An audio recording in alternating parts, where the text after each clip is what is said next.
race, you all want to win. Well, 4 years later, another double would be pulled off by John Force. 1993, Force had never won Indianapolis in any way, shape, or form. He won the Big Bud Shootout, and his Castrol Oldsmobile just thumped him on Monday as well. This actually was the final of the Big Bud, Dave.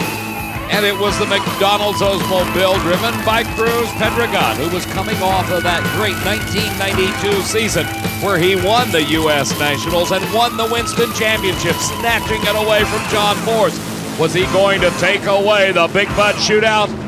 Not if Force could stop him, and he did, but only by inches, as John Force won the $50,000 bonus payout that came his way as the champion of the Big Bud Shootout. Then came the race that John Force had never won. And that had been the subject of every TV show open for a half a dozen years. John, why can't you win Indy? It's like Earnhardt in Daytona. Well, I'll tell you, he took no prisoners. He had a single run because Kenji Okazaki could not start his car. I guess Prudhomme kind of summed it up. I heard him say once, if you can go to Indy and win the funny car race and win the Bud Shootout at the same time, that was an accomplishment only a few have done, and we did it. Another double was pulled in 1991. Jim White was driving for Roland Leong at the wheel of the Hawaiian Punch Dodge. 1991 when we set the national speed record, then got thrown out for our body being illegal. Then coming back and resetting it again and winning both the Big Bud Shootout and the U.S. Nationals. Sounds like to me they shouldn't make Roland mad, because look what he did to John Force. A big weekend for Roland and Jim White. A big weekend for this young man. The year 1989. Who is that, Steve? That is Nicholas Morgan and his happy papa Larry. What a fantastic weekend he had. The Pro Stock Challenge, which is now held in Englishtown, in the 80s, the late 80s, was at Indianapolis as part of the U.S. Nationals, kind of like the Big Bud Shootout. And Warren Johnson will long remember the final round of that as well, because he came out on the short end of the stick this day.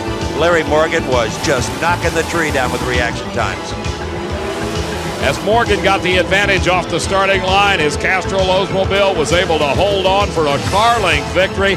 That was the first leg of the double. Then the next day, he didn't have the lane choice. He got moved over to the opposite lane. But the results ended up exactly the same, as Bob Glidden was the opponent that fell to Larry Morgan in this run. I won the Mr. Gasket Challenge and Indy, and had my first boy the same year, like 2 weeks before Indy, and that's probably one of the best races we ever won. It's a neat place. But let's give credit for the first double at Kenny Bernstein back in 1983. And this was when Bernstein really started to take command of the funny car class and would go on to win 4 championships. In the Big Bud Shootout final, he was up against Al Segrini, Dave. And Steve, you can tell the difference in aerodynamics from 1983 to 1990s, as Kenny Bernstein in his Ford Tempo car here in the Big Bud Shootout got the win. Now that was the first half of the first ever double at Indianapolis Raceway Park. Dale Armstrong and crew performing as well then as they do today. Now here is Bernstein again. This is one day later at the U.S. Nationals. The final round opponent here, Tommy Anderson. Yes, the same Tom Anderson that in 1992 and 3 would wrench Al Hoffman to 300-mile-an-hour funny car speeds. He was a driver in 83 and a darn good one. The Alan Aronak and Jim Womack Lincoln Mercury car. Bernstein had his hands full here. Both cars all over the racetrack, but it was Bernstein and the double at Indy.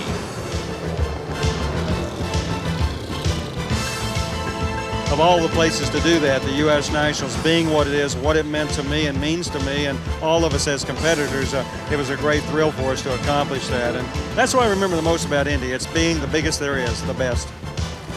And little did we know in 1983 that Kenny Bernstein was going to go on to win 4 consecutive Winston Championships. In 1986, with his funny car, he was the first to run over 270, and also the first to use a lock-up clutch.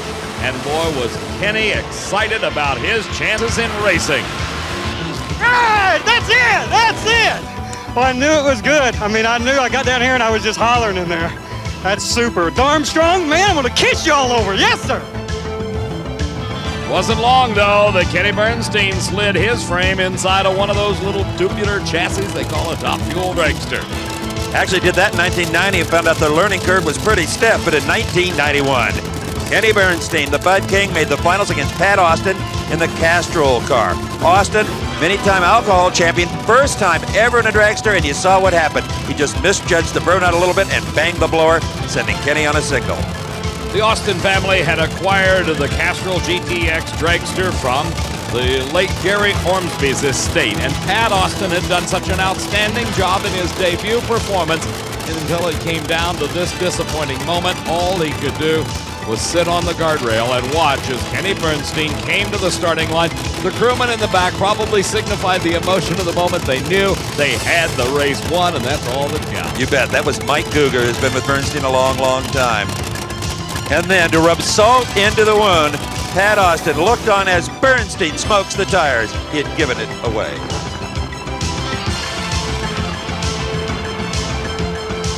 I think that you have a tendency sometimes to treat Indy differently than a regular race, which can get you in trouble also because of what Indy is. The prestige, the mystique of Indy makes you do things maybe sometimes you shouldn't. We had a lean condition on the burnout and just caused it to backfire, and Kenny went up and smoked the tires, and I just felt like my heart fell out of my chest, and I actually felt that I was at a low point that I've never been to before, and I've never been there since, and I hope to never return there again. Well, that U.S. Nationals was a low point for a lot of us, especially Lee Beard. Not only the losing crew chief in that Top Fuel final, but he had just suffered the loss of his great friend and team owner, Gary Ormsby, from cancer. We still miss him, always will. The U.S. Nationals has really been kind of a rocky road for me. A lot of things, a lot of different experiences. The announcement came that my former boss, Gary Ormsby, had passed away, and that particular weekend I was with Pat Austin, and we went to the final round, and that was a very difficult race for me. Well, my most emotional U.S. Nationals came in 1978, the funny car final, Mac.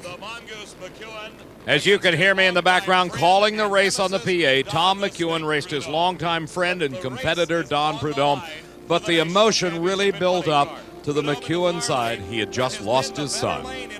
One of the last things he told me is he wanted me to go there and win the race for him, and so I was kind of on a mission, and it worked out really good. But it was a real emotional deal all weekend, and it's something that you don't forget about stuff like that.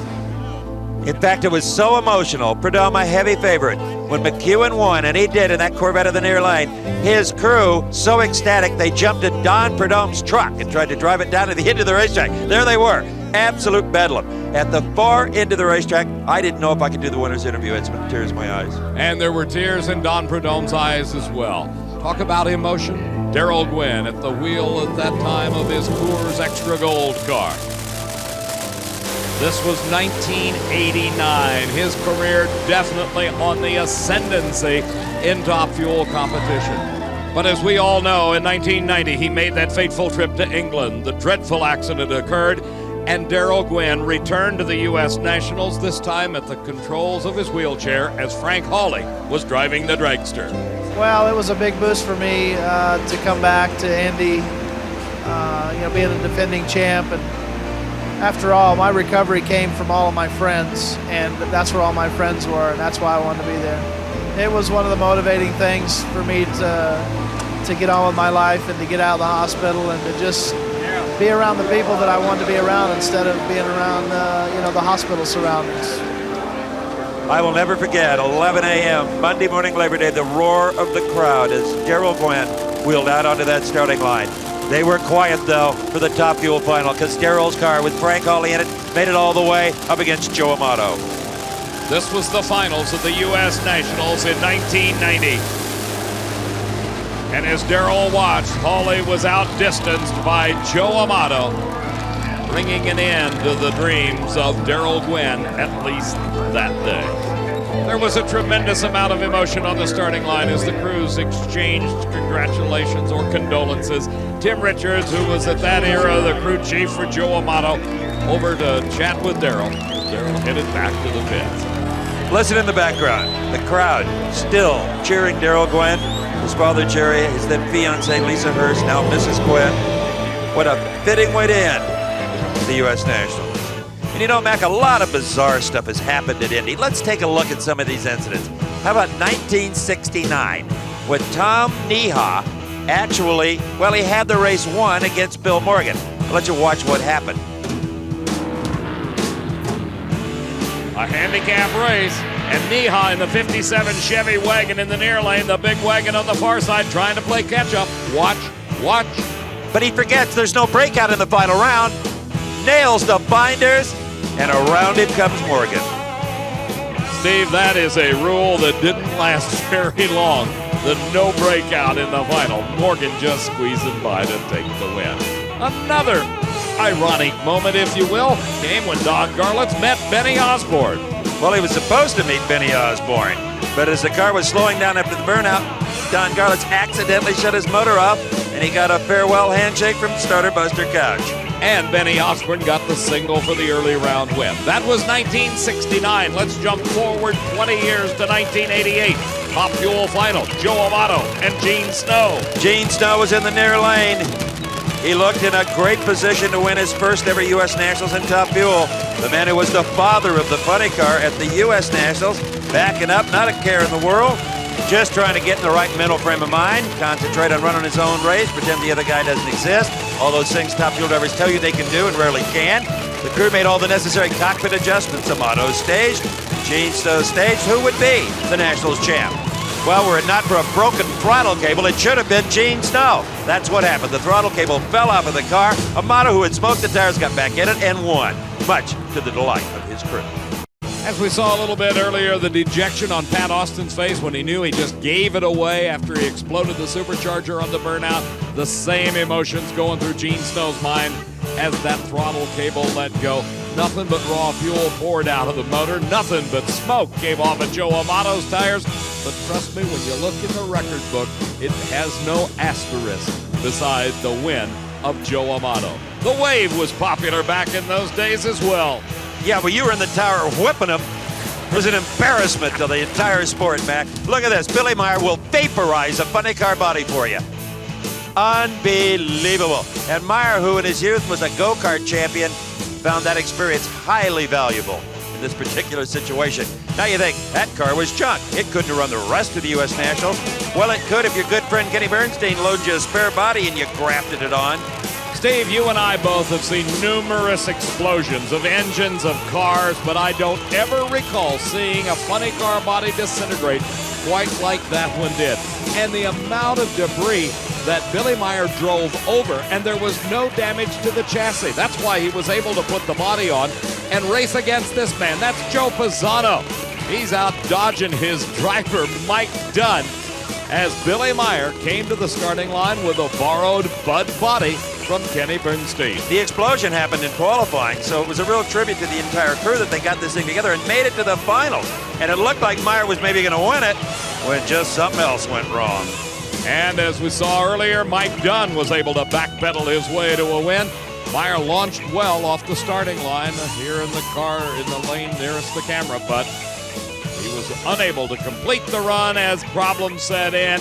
Mike Dunn recovered, as every good driver tells you they can do, and drove on for the win. If you're a younger fan and only know Dick LaHaye from, say, the 93-94 seasons as crew chief for Scott Coletta, let's go back to 1989 when Dick LaHaye as a driver made the final round up against Darrell Gwynn. LaHaye was in the near lane, pumping that brake, kind of like Gene Snow earlier. In fact, in the same lane, I'm going to be the U.S. Nationals winner. Well, maybe not. Not to tip the hand, but Dick LaHaye broke right at the starting line. 6 volts that held the supercharger pulley on, let go, and his car was without power right off the starting line. Darrell Gwynn streaked on for the victory in 1989, and Dick LaHaye fell victim to mechanical problems. In '89, it looked like I was a shoe-in for a win, and we had 6 little bolts breaking the blower drive right at the step of the throttle, and that was kind of devastating. You know, well, you get so high, in, you know, trying to win races and so forth, and then you can be so low so quick, and that's part of drag racing. Well, hot tempers are also part of the U.S. Nationals' emotional extremes. Here in 1981, let's watch Connie Coletta. Watch this build. The engine will not start. Connie is strapped in. He's a prisoner. David Pace is out there backing up from his burnout. Connie wants to race. They're trying to fix the problem. Just kind of watch here. You're going to see a man turn into Mount St. Helens. The seconds ticking away. About this time, Connie realizes, that's it. What an embarrassment.